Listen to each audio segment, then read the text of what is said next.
ചൈനക്കാരെ തവളനെ വളർത്തുന്നത് എന്തിനാന്ന് വെച്ച് കഴിഞ്ഞാൽ സ്വാഭാവികമായിട്ടും അവർക്ക് എന്ത് തിന്നാൻ പറ്റുമല്ലോ. ഇങ്ങോട്ട് കടിക്കാത്ത എന്തിനാ അവർ കയറി അങ്ങോട്ട് കടിക്കുന്ന ടീമാണ്. അപ്പോൾ അത് മാത്രമല്ല, വേറെ കാര്യം പറയട്ടെ, മുന്തിരിത്തോട്ടങ്ങളിൽ ഇവർ താഴെ ധാരാളം തവളകളെ വളർത്തും. എന്തിനാണെന്നറിയോ?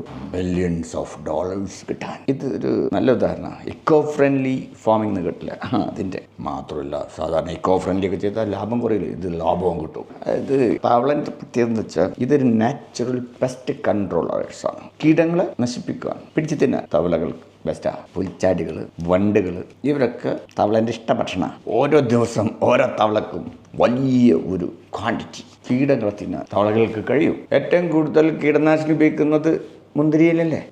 അതുകൊണ്ട് അന്തരീക്ഷത്തിനും കേട്, തിന്നണ മനുഷ്യന്മാർക്കും കേട്. ഇത് രണ്ടും ഈ തവളകളെ വളർത്തിക്കഴിഞ്ഞാൽ ആ കേടുകളൊക്കെ ഒഴിവാക്കാം. മാത്രമല്ല, തവളകൾ അപ്പിയിടുമല്ലോ. അപ്പി നല്ല നാച്ചുറലായിട്ട് പ്രകൃതിദത്തമായി മണ്ണിനെ സമ്പുഷ്ടമാക്കുന്ന ലവണങ്ങളാണ്. ഈ സംഭവം കിട്ടുന്ന മുന്തിരിച്ചെടികൾ ധാരാളമായിട്ട് മുന്തിരിക്കൊലകൾ ഉണ്ടാക്കും. എന്നാൽ താഴെ വളർന്നുകൊണ്ടിരിക്കുന്ന തവളകളോ അവരും പെറ്റുപെരുക്കി.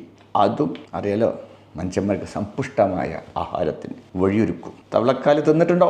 തിന്നണം. അപ്പോൾ ഇതാണ് ഒരു വെടിക്ക് രണ്ട് പക്ഷി എന്ന് പറയുന്നത്. നല്ല മധുരമുള്ള മുന്തിരിങ്ങയും തിന്നാം, നല്ല എരിവുള്ള തവളക്കാലം തിന്നാം.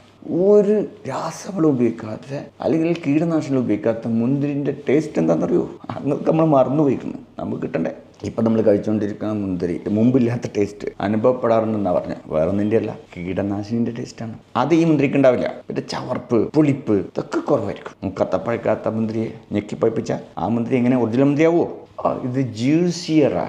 ഇങ്ങനെ തിന്നിട്ടുണ്ടെങ്കിൽ നാക്ക് പല്ലിങ്ങനെ കടിച്ചിട്ടുണ്ടെങ്കിൽ നീരിങ്ങനെ ഒലിക്കും. അതായത് ഒരു പെർഫെക്റ്റ് ബാലൻസാണ് മധുരത്തിൻ്റെയും പുളിയുടെയും രുചിയുടെയും സുന്ദര താള മിശ്രിതം. ഇതാണ് നേരത്തെ പറഞ്ഞില്ലേ, ഒരു വെടിക്ക് രണ്ട് പക്ഷി. പ്രകൃതിയെ സംരക്ഷിക്കുന്നു. രുചികരമായ തവളക്കാലും മുന്തിരിച്ചാറും കൂടാണ്ട് മാർക്കറ്റിൽ കൊണ്ടുപോയി വിറ്റാൽ കിട്ടുന്ന ഡോളേഴ്സ്.